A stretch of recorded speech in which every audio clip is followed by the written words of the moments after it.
સ્વાગત છે વિદ્યાર્થી મિત્રો.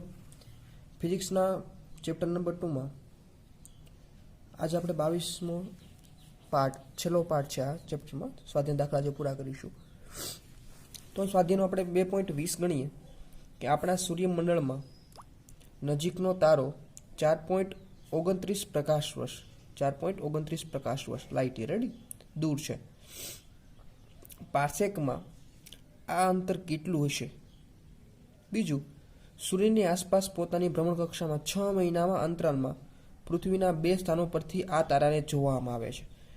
જો શું કીધું છે કે સૂર્યની આસપાસ ભ્રમણકક્ષામાં, તો આપણે સૂર્યની કક્ષા દોરી દઈએ. તો ધારો કે આપણી પાસે આ સૂર્ય છે, તો સૂર્યની ભ્રમણકક્ષા છે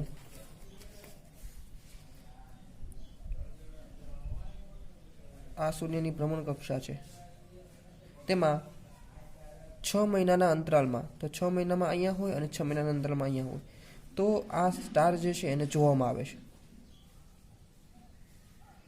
આ સ્ટારને જોવામાં આવે છે. અને આપણે શું કીધું કે નજીકનો તારો કેટલો પ્રકાશ વર્ષ દૂર છે? 4.29 પ્રકાશ વર્ષ. તો કેટલી લંબાઈ છે? તો કે 4.29 પ્રકાશ વર્ષ લાઇટ યર દૂર છે. તો આપણે શું ગોતવાનું કીધું છે કે પાર્સેકમાં અંતર કેટલું થાય? આ લાઇટ યરમાં અંતર આપ્યું છે, આપણે અંતર શેમાં જોઈએ છે? પાર્સેકમાં જોઈએ છે. તો ચલો આપણને ખ્યાલ છે કે 1 પાર્સેક બરાબર કેટલા થાય? તો કે 3.08 ગુણાકારમાં 10⁻16 મીટર. આમાં 1 મીટર જોતું હોય તો કેટલા મળે? 1 મીટર બરાબર કેટલા પાર્સેક? તો 1 મીટર બરાબર 1/3.08 ગુણ્યા 10⁻16 પાર્સેક. તો 1 મીટર બરાબર એટલા પાર્સેક મળી ગયા. ચાલો ગણતરી કરીએ હવે.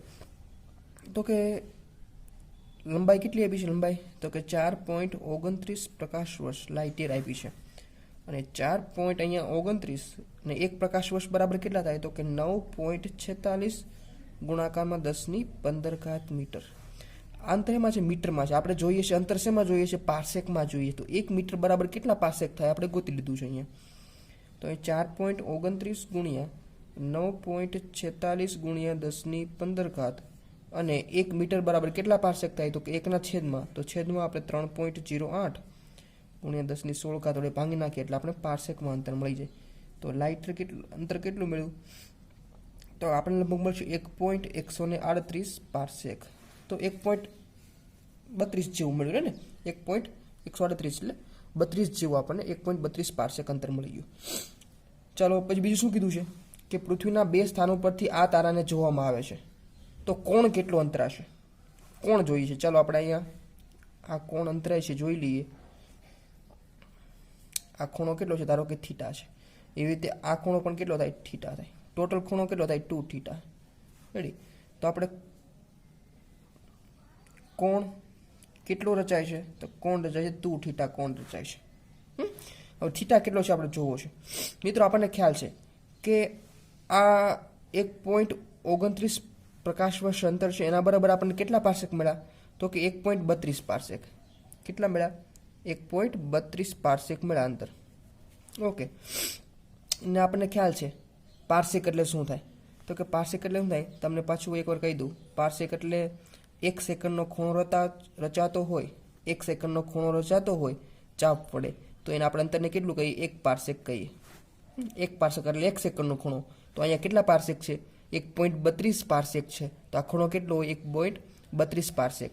તો 2 ગુણ્યા ખૂણો થીટા કેટલો મળે છે? 1.32 સેકન્ડ હો ને. જો 1 પાર્સેક અંતર હોય ત્યારે ખૂણો કેટલો? 1 સેકન્ડ. અહીં 1.32 પાર્સેક અંતર છે તો ખૂણો કેટલો? 1.32 સેકન્ડ. ઓકે. તો કુલ ખૂણો કેટલો થઈ ગયો? તો કે 2.64 સેકન્ડ. અંતરા તો ખૂણો આપણને મળી ગયો છે. ચલો આપણને બીજો આવું સ્વાધ્યાયનો 2.21મો દાખલો છે કે જુદા જુદા ઉદાહરણ વિશે વિચારો જેમાં લંબાઈ, સમય અને દ્રવ્યમાન વગેરેના સચોટ માપની આવશ્યકતા હોય. તો ગુણ અલગ અલગ એક્ઝામ્પલ જેમાં આપણે સચોટ માપની આવશ્યકતા હોય. તો પહેલાં વાત કરી દઈએ કે જ્યારે સેટેલાઇટ અથવા રોકેટ લોન્ચિંગ હોય ત્યારે મિત્રો સમય છે એ સમય છે કેટલો આવશ્યકતા છે તો કે 1 માઇક્રોસેકન્ડ સુધીના સચોટતા રાખવી જરૂર છે. 1 માઇક્રોસેકન્ડની સચોટતા હોવી જોઈએ. કારણ કે 1 સેકન્ડ માઇક્રોસેકન્ડમાં મિત્રો આ બધો ખેલ થતો હોય. ઓકે, પછી આવી રીતે બીજું એક્ઝામ્પલની વાત કરું કે લેસર સાથે કામ કરતા હોય. લેસર સાથે કામ કરવા માટે 1 એંગસ્ટ્રોમ થી પણ વધારે સચોટતા હોવી જોઈએ. લેસર સાથે કામ કરતા 1 એંગસ્ટ્રોમ માટે 10⁻10 મીટર કરતાં પણ ચોકસાઈ હોવી જોઈએ. પછી ન્યુક્લિયરના કદનું માપન કરતા હોય ત્યારે મિત્રો ન્યુક્લિયરનું કદ કેટલું છે તો કે 10⁻15 મીટર. તો એમાં પણ એટલી ચોકસાઈ હોવી જરૂરી છે. આવી રીતે સ્પેક્ટ્રોગ્રાફી એટલે મિત્રો આપણે વાત કરી હતી. સ્પેક્ટ્રોગ્રાફી એટલે ખૂબ સૂક્ષ્મ દળ માપવા માટે વપરાતા સાધનને શું કહેવાય? સ્પેક્ટ્રોગ્રાફ. રેડી ને? સ્પેક્ટ્રોગ્રાફી માટે 10⁻30 કિલોગ્રામ સુધીની ચોકસાઈ રાખવી જોઈએ. આ કોનું દળ છે? ઇલેક્ટ્રોન દળ. રેડી? આની કરતાં પણ વધારે ચોકસાઈ રાખવી જોઈએ. આ તો ખાલી એક્ઝામ્પલ છે, એમાં કંઈ ગણતરી કરવાની છે નહીં. આવી રીતે જોઈએ આપણે 2.22 છે, છેલ્લે ગણીશું, થોડોક લોંગ છે. તો 2.23 જોઈ લઈએ પહેલાં. તો અહીંયા આપણે કીધું કે સૂર્યના ગર્ભનું તાપમાન 10⁷ કેલ્વિનથી વધારે અને પૃષ્ઠનું તાપમાન, સપાટી પરનું તાપમાન સૂર્યના 6000 કેલ્વિન છે. એટલા ઊંચા તાપમાને કોઈ પદાર્થ, એટલું બધું ઊંચું તાપમાન હોય તો કોઈ પદાર્થ ઘન અવસ્થામાં ન રહે, પ્રવાહી અવસ્થામાં ન રહે અને વાયુ અવસ્થામાં ન રહે.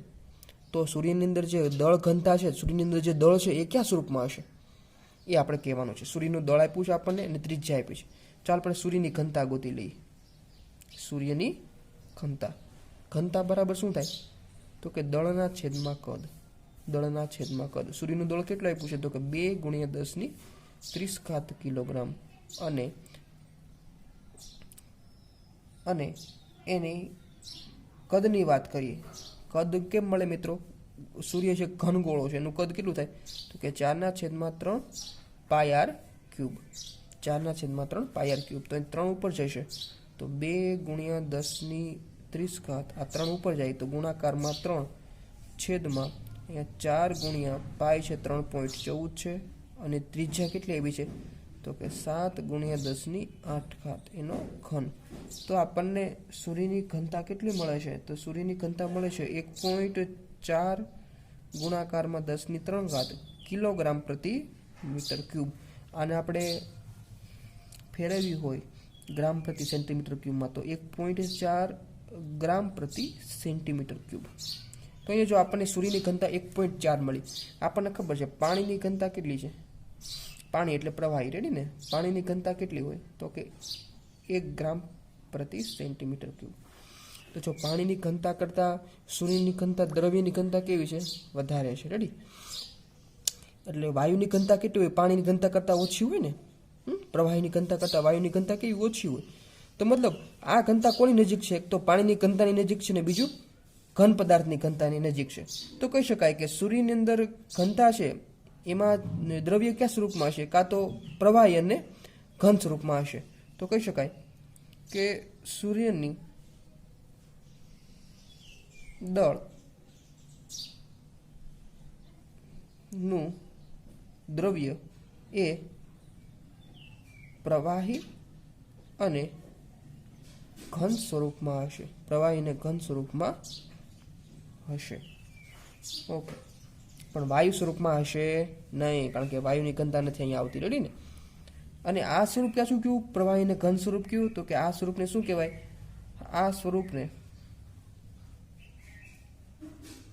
પ્લાઝ્મા કહેવાય છે મિત્રો. પ્લાઝ્મા કહે છે. પ્લાઝ્મા એટલે દ્રવ્યનું ચોથું સ્વરૂપ છે મિત્રો. આપણે અત્યારમાં દ્રવ્યના 3 સ્વરૂપો જોયા, ઘન, પ્રવાહી અને વાયુ. પણ દ્રવ્યના ચોથા સ્વરૂપને શું કહેવાય? પ્લાઝ્મા કહેવાય. એ ઘને નથી, પ્રવાહી નથી ને વાયુ નથી. એને પ્લાઝમાને નોખું ચોથું સ્વરૂપ આપવામાં આવ્યું. જેવી રીતે વીજળી છે એ વીજળી થાય છે, દ્રવ્યનું ચોથું સ્વરૂપ પ્લાઝમા છે.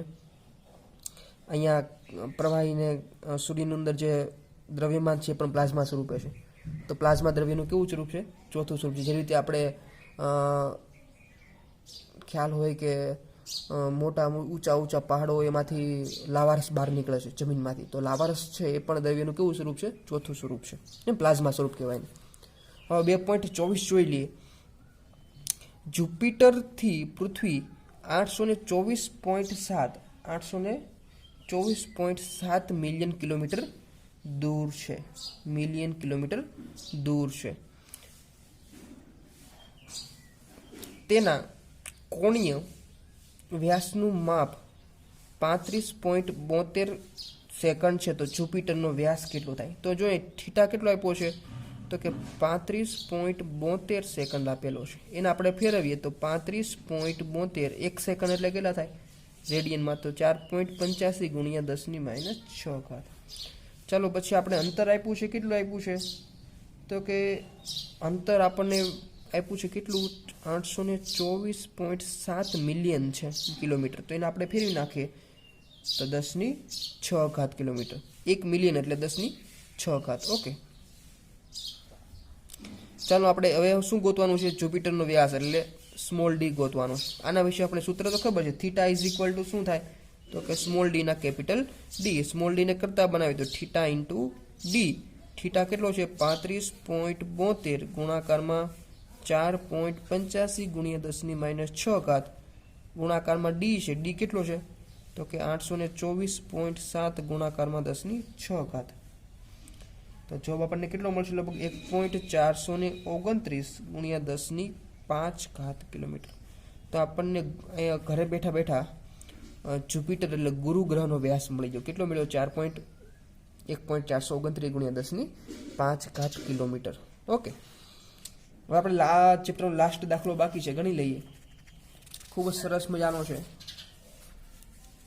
2.22. તો અહીંયા પણ કીધું છે કે નીચેના આપણને 5 વસ્તુ આપી છે, એમાંથી અનુમાન લગાવી અને એના માટે કંઈક ઉપાય વિચારો. આપણી સાથે આપણે મેળા આંકડા નક્કી કરવાના છે ને, ગમે આંકડા લઈ શકીએ.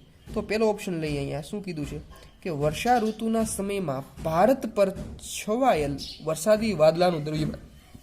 હવે વર્ષા ઋતુ છે એમાં ભારતની ઉપર, ખાલી ભારતની ઉપર જે વરસાદી વાદળા છવાઈ ગયેલા હોય તો વાદળાનું દ્રવ્યમાન ગોતવાનું છે. તો કે આવું કઈ રીતે ગોતવું આપણે? તો આના માટે કંઈક ટ્રીક વિચારીએ. ચાલો, આમાં અંદાજિત અમુક આંકડા પણ લઈ લઈએ આપણે. ઓકે, અંદાજિત અમુક આંકડા પણ લઈ લઈએ. ચાલો હવે વિચાર કરીએ કે ભારતનું ધારો કે એમાં ક્ષેત્રફળ લઈએ. ભારતનું ક્ષેત્રફળ ધારો કે એ બરાબર હું લઈ લઉં છું અંદાજે 3 ગુણ્યા 10⁶ કિલોમીટર સ્ક્વેર. એટલું અંદાજિત ક્ષેત્રફળ લઉં. મિત્રો આ કોઈ ચોક્કસ આંકડા ફિક્સ નહીં તો અહીં લખતો નથી, પણ અંદાજિત આંકડા લખું છું. પછી ચાલો કુલ વરસાદ લઈ લો. કુલ વરસાદ ધારો કે 10 સેન્ટીમીટર જેટલો સરેરાશ વરસાદ પડે છે ભારતમાં. 10 સેન્ટીમીટર જેટલો સરેરાશ વરસાદ પડે છે. ઓકે, તો ચાલો હવે આપણે વરસાદી વાદળાનું કદ ગોતી લઈએ. વરસાદી વાદળાનું કદ ગોતી લઈએ. કદ બરાબર શું થાય? તો કે ક્ષેત્રફળ ગુણ્યા ઊંચાઈ. કદ બરાબર ક્ષેત્રફળ ગુણ્યા ઊંચાઈ પણ આપણે લખી શકીએ. કાંઠા લંબાઈ ગુણ્યા પહોળાઈ પણ લખી શકીએ. ક્ષેત્રફળ કેટલું છે આપણી પાસે? 3 ગુણ્યા 10⁶. અને કિલોમીટર સ્ક્વેર છે ને આપણે મીટર સ્ક્વેરમાં ફેરવા છે. કિલોમીટર એટલે 10⁵, એની માથે પાછું 2 ઘાત છે એટલે 10⁶ થશે મિત્રો. અહીંયા 10⁶. અને ઊંચાઈ મિત્રો આપણે વરસાદી વાદળની ઊંચાઈ કેટલી લીધી? 10 સેન્ટીમીટર. તો સેન્ટીમીટરને આપણે મીટરમાં ફેરવીએ તો 10 ની જગ્યાએ શું લખાય? 0.1. તો આપણને વરસાદી વાદળાનું કદ મળે છે લગભગ 3 ગુણ્યા 10⁻11 મીટર ક્યુબ. હવે આપણે વરસાદી વાદળાનું દળ જોઈએ છે. તો વરસાદી વાદળાનું દળ એમ બરાબર, દળ બરાબર શું થાય? તો કે કદ ગુણ્યા ઘનતા. દળ બરાબર કદ ગુણ્યા ઘનતા. તો કારણ કે ખબર છે ઘનતા બરાબર શું થાય? દળના છેદમાં કદ થાય. એમાંથી દળને કરતા બનાવો તો કદ ગુણ્યા ઘનતા. કદ કેટલું મળ્યું આપણને? તો કે 3 ગુણ્યા 10⁻11 3×10⁻11 અને ઘનતા કોની? તો કે વરસાદમાં શું ભરેલું હોય? પાણી હોય. અને પાણીની ઘનતા કેટલી હોય? તો કે 1000 કિલોગ્રામ પ્રતિ મીટર ક્યુબ. ઓકે. અને આનો એકમ કેવો છે? Metre cube. તો મીટર ક્યુબ કેન્સલ થઈ જશે, કારણ કે 3×10⁻11 એનો એકમ શું છે? મીટર ક્યુબ છે. અને પાણીની ઘનતા કેટલી? 1000 કિલોગ્રામ પ્રતિ મીટર ક્યુબ. કેન્સલ. તો જવાબ આપણને કેટલો મળે? લગભગ 3×10⁻14 3×10⁻14 કિલોગ્રામ. અંદાજિત આપણે વરસાદી વાદળનું દળ નક્કી કર્યું 3×10⁻14. અંદાજિત દળ છે, ફિક્સ કોઈ દળ છે નહીં. ચલો આવી જ રીતે બીજો પાર્ટ જોઈ લઈએ. બીજા પાર્ટમાં શું કીધું છે? કોઈ હાથીનું દ્રવ્યમાન, કોઈ હાથી છે નું દળ નક્કી કરવું છે. ઓકે, ચાલો આપણે હાથીનું દળ નક્કી કરી લઈએ. હવે ધારો કે મને પેઇન્ટિંગ દોરતા નથી આવડતી, પણ ધારો કે હું દોરું છું.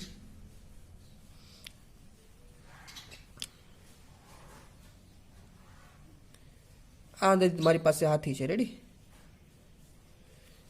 ચાલો, હાથી છે. હવે હાથીની ધારો કે આ લંબાઈ છે એ 3 મીટર છે. લંબાઈ કેટલી છે? 3 મીટર. અને આ ઊંચાઈ છે ધારો કે હું લઈ લઉં છું અંદાજિત 2 મીટર. અને આ હાથીની જે પહોળાઈ હોય, હાથીની આમ જે પહોળાઈ હોય એ કેટલી લઉં છું? ધારો કે 1.5 મીટર. અંદાજિત મેં આ બધું નક્કી કરી લીધું. રેડી ને? તો એનું કદ જોતું હોય તો કેટલું મળે? તો કે લંબાઈ ગુણ્યા પહોળાઈ ગુણ્યા ઊંચાઈ. કેટલી છે? 3 લંબાઈ, આ પહોળાઈ 2 ગુણ્યા 1.5. તો આપણને કદ કેટલું મળ્યું? તો કે 3 ને 3 6 અને આ 1.5 એટલે 9 મીટર ક્યુબ. કદ આપણને મળ્યું 9 મીટર ક્યુબ. ઓકે. હવે હાથીની દળ જોઈએ છે ને, દળ માટે ઘનતા જોશે. તો જો અહીંયા આપણને ખ્યાલ છે કે હાથી છે, હાથી એ પાણીમાં તરી શકે છે. પાણીમાં તરી શકે છે મતલબ કે હાથીની ઘનતા કેવી હોય? પાણી કરતાં ઓછી છે. તેથી હાથીની ઘનતા પાણી કરતાં ઓછી હશે. પાણી કરતાં ઓછી હશે. તો એની ઘનતા અંદાજિત લઈ લઉં છું મિત્રો. એની ઘનતા અંદાજિત લઈ લઉં છું 800 કિલોગ્રામ પ્રતિ મીટર ક્યુબ. પાણીની ઘનતા કેટલી છે? હમણાં અહીં વાત કરી હતી 1000 છે, પણ એની કરતાં ઓછી લેવાની, કારણ કે હાથી પાણીમાં પણ તરે છે. ઘનતા કેટલી લીધી? અંદાજિત મેં 800 ઓછી લઈ લીધી. રેડી? ચાલો હાથીનું દળ જોઈએ. હાથીનું દળ બરાબર શું થાય? કદ ગુણ્યા ઘનતા. કદ ગુણ્યા ઘનતા. કદ કેટલું મળ્યું આપણને? 9. અને ઘનતા કેટલી મળી? 800. તો કેટલો મળ્યો જવાબ આપણને? તો કે 9 દુ 18, 8 9 72, તો 7200 કિલોગ્રામ મળ્યું. હાથીનું દ્રવ્યમાન કેટલું મળ્યું આપણને? લગભગ 7200 કિલોગ્રામ મળ્યું. ચલો હવે ત્રીજો ઓપ્શન જોઈ લઈએ. શું કીધું છે? આંધી દરમિયાન પવનની ઝડપ. કોઈ આંધી મતલબ વાવાઝોડું આવતું હોય તો પવનની ઝડપ અંદાજિત કેટલી હશે? તો ધારો કે મારી પાસે એક આ સિટી છે, આ સિટી એ છે. આ ધારો કે મારી પાસે સિટી બી છે. બે સિટી મારી પાસે છે, સિટી અને સિટી બી. અને આ બંને વચ્ચે ધારો કે હું અંતર લઈ લઉં છું 200 કિલોમીટર. 200 કિલોમીટર. અને સિટી એમાં ધારો કે અહીંયા આંધી છે. આંધી ક્યાં છે અત્યારે? સિટી એમાં આંધી છે. આંધી ધારો કે બી સિટી તરફ ગતિ કરે છે ને. અને ધારો કે એની ઝડપ 1.5 કલાક પ્રતિ. એની ઝડપ કેટલી છે? આંધીની ઝડપ, પવનની ઝડપ ગોતવાની છે આપણે. રેડી? અને આપણે ધારો કે જોયું આંધી છે એ આંધી 1.5 કલાકમાં બીજા શહેર પહોંચે છે. બીજા શહેર પહોંચે છે 1.5 કલાકમાં. આ સિટી એથી સિટી બી તરફ જાય છે. ચલો પવનની ઝડપ જોઈએ છે આપણે. પવનની ઝડપ એટલે વેગ બરાબર શું થાય? અંતર ભાગ્યા સમય. અંતર કેટલું બંને વચ્ચે? તો કે 200 કિલોમીટર. છેદમાં સમય કેટલો? તો 1.5 કલાક. તો કિલોમીટર પ્રતિ કલાક મળ્યું. તો જોઈએ તો લગભગ 400/3 કિલોમીટર પ્રતિ કલાક. તો આપણે આંધીની ઝડપ અહીંયા ગોતી લીધી છે. બસ આંધીની ઝડપ કેટલી મળી? લગભગ આપણને 400/3 કિલોમીટર પ્રતિ કલાક. હવે આપણે ચોથો ઓપ્શન જોઈએ. શું છે? તમારા માથાના વાળની સંખ્યા, અને 5મો ઓપ્શન પણ વાંચી લો એટલે તમને ખ્યાલ આવે. તમારા વર્ગખંડમાં વાયુના અણુઓની સંખ્યા, તમારા વર્ગખંડમાં વાયુના અણુઓની સંખ્યા. અને ચોથું શું હતું? તમારા માથાના વાળની સંખ્યા. એ પણ ગોતી લઈએ. ચાલો અંદાજિત લગાવીએ સાયન્સની મદદથી કે માથામાં વાળની સંખ્યા કેટલી હશે. તો ડી ઓપ્શન જોઈએ. માથામાં વાળની સંખ્યા જોઈએ છે આપણે. ઓકે, માથામાં વાળની સંખ્યા જોઈએ છે. તો ધારો કે હું અહીંયા હેડ દોરું છું આપણું માથું, ધારો કે અંદાજિત. ઓકે, ધારો કે આપણું આ માથું છે. હવે આની સરેરાશ ત્રિજ્યા લઉં. સરેરાશ ત્રિજ્યા ધારો કે માથાની સરેરાશ ત્રિજ્યા લઉં આર, અંદાજિત 10 સેન્ટીમીટર ત્રિજ્યા લઉં છું. આપણા માથાની ત્રિજ્યા કેટલી લઉં? 10 સેન્ટીમીટર ત્રિજ્યા લઉં છું.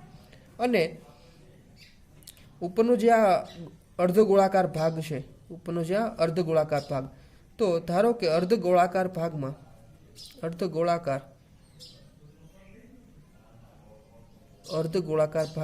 80% વાળ છે. કારણ કે આપણને ખબર છે ઉપરનો અર્ધગોળાકાર ભાગ હોય માથાનો, એમાં આપણો કપાળ આવી જાય, કાન આવી જાય, કપાળનો ભાગ કપાઈ જાય, તો અર્ધગોળાકાર ભાગમાં લગભગ કેટલા છે? 80% વાળ છે. તો ક્ષેત્રફળ ગોતી લઈએ. ક્ષેત્રફળ એ બરાબર કેટલા થાય? 80% વાળ છે ને, તો 80/100 કરીએ, ટકાવારી છે એટલે. અને અર્ધગોળાકાર ભાગ છે એનું ક્ષેત્રફળ કેટલું થાય? તો કે 2πr². તો કિંમત મૂકીએ 80ના ભાગમાં 6 એટલે 0.8 આવી ગયા. અહીંયા 2 છે, અહીં 3.14, અને ત્રિજ્યા કેટલી છે? 10 સેન્ટીમીટર એટલે 0.1નો વર્ગ. આપણે મીટરમાં ફેરવી નાખ્યા. તો ક્ષેત્રફળ કેટલું મળ્યું આપણને?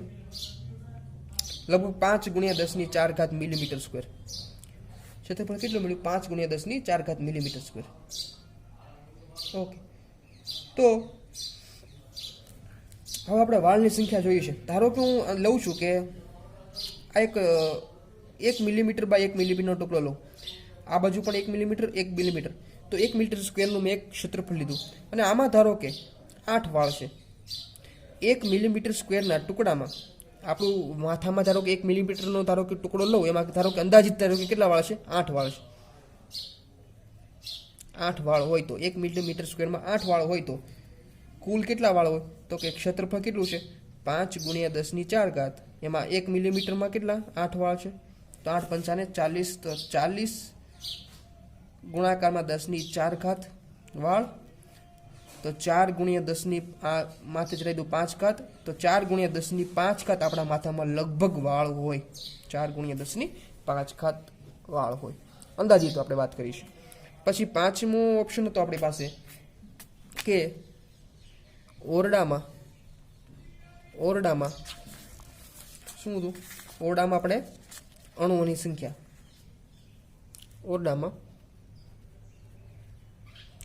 અણુઓની સંખ્યા ગોતવાની છે. ચલો હું એક આ ઓરડો લઉં છું. આ છે ને, આ મારી પાસે એક ઓરડો છે. હવે આ ઓરડામાં 4 મીટર આ લંબાઈ, ધારો કે 3 મીટર પહોળાઈ છે અને 3 મીટર ઊંચાઈ છે. તો એનું કદ પણ મળી જાય. કદ કેટલું મળે? તો કે 4 તેરી 12 તેરી 36. તો કદ કેટલું મળ્યું? 36 મીટર ક્યુબ મળ્યું. અને ધારો કે તાપમાન કેટલું છે ઓરડાનું સામાન્ય રૂપે તાપમાન? તો કે 300 કેલ્વિન. કેટલું છે? 300 કેલ્વિન તાપમાન છે. અથવા બીજી રીતે સેલ્સિયસમાં કેવું હોય તો કેટલું? 27 ડિગ્રી સેલ્સિયસ. અને દબાણ પણ લઈ લો. દબાણ કેટલું છે? તો કે 10⁵ ન્યૂટન પ્રતિ મીટર સ્ક્વેર. અંદાજે દબાણ કેટલું છે? 10⁵ ન્યૂટન પ્રતિ સેકન્ડ સ્ક્વેર. તો આપણને એક રિલેશનશિપ ખબર છે, PV = NKT. અને ખ્યાલ ન હોય તો આપણે આગળ ભણીશું, પણ આ એક સૂત્ર છે. PV = nRT. તો તમને સૂત્ર ખ્યાલ હોય તો PV = NKT. એમાં n ને કરતા બનાવીએ અણુની સંખ્યા, તો PV/KT. અહીંયા P એટલે દબાણ કેટલું છે? 10⁵. કદ કેટલું છે? 36 છે. K એટલે શું છે? બોલ્ટ્ઝમેન અચળાંક. તો K નું મૂલ્ય કેટલું થાય? તો કે 1.38 × 10⁻23. આ બોલ્ટ્ઝમેન અચળાંક K નું મૂલ્ય છે. અને તાપમાન કેટલું આપણે લીધું? 300 કેલ્વિન. તો આપણને ઓરડામાં અણુની સંખ્યા કેટલી મળશે? લગભગ 8 × 10⁻28 ને અણુ. 8 × 10 = 28. તો અહીંયા મિત્રો ખાસ આ બધા જ દાખલાનું એક વખત રિવિઝન કરજો, નખર ઘણી વખત કન્ફ્યુઝન થાય છે ને દાખલાની રીત બધા વિદ્યાર્થી મિત્રો ભૂલી જાય છે. ઓકે, તો આ સુધીમાં આપણે દાખલા બધા પૂર્ણ થઈ ગયા સ્વાધ્યાયના. આપણે નેક્સ્ટ ચેપ્ટર નંબર 3 ચાલુ કરીશું. Okay, thank you very much.